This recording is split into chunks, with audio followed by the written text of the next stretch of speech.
So a customer dropped off his PC that wasn't booting, and once we got that issue fixed, he decided he wanted to do an upgrade.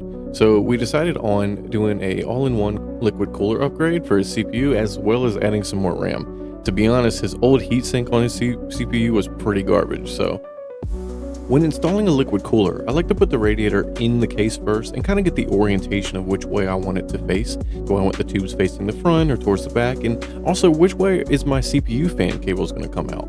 At that point in time, when I get situated, then I'll start screwing the fans onto it. Once you finish putting the fans on, you gotta give it a classic fan spin. You're not a true technician unless you spin the fans. Alright, it's time to get this heatsink out of there. The only thing this bad heatsink is doing is giving your processor a light breeze and a pep talk. Start by removing the cable that's connected to the motherboard. Unscrew it from the bracket. And oh yeah, we need to replace this thermal paste. This thermal paste is drier than the ice cream machine at McDonald's.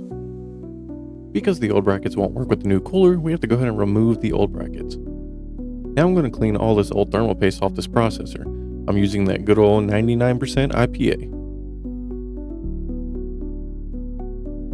Alright, so let's go ahead and get our cooler installed.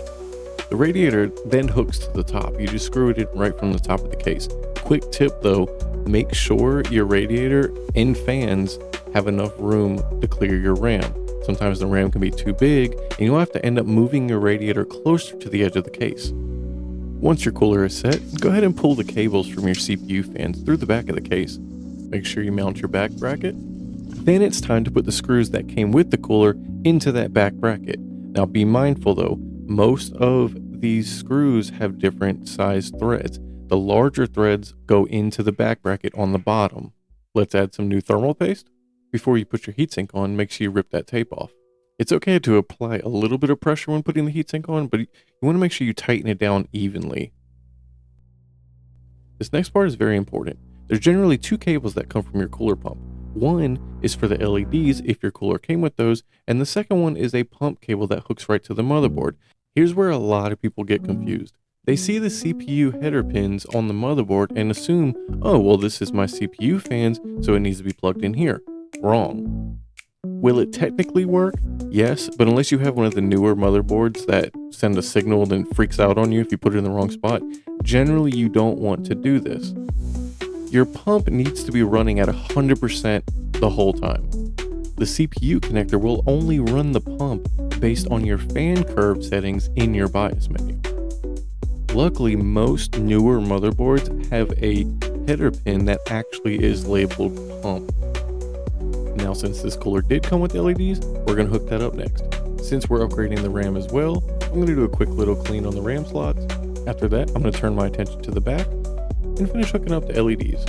Now, I'm not going to go too much into the LEDs between the difference between A RGB and J RGB. We can save that for another video.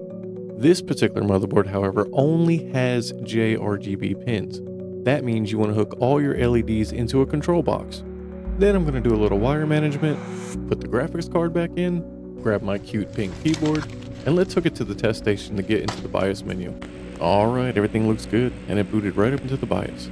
We're almost done now. A couple things we want to check. We want to make sure the pump is running at 100%, as well as since we did upgrade the RAM, we need to make sure we enable the XMP profile. I can go in depth on the XMP profile in another video, but basically, it just allows your RAM to run at its maximum potential. Well, there we have it. I'm going to give this thing the Pixel Pro seal of approval, update some drivers, and get this thing out of here.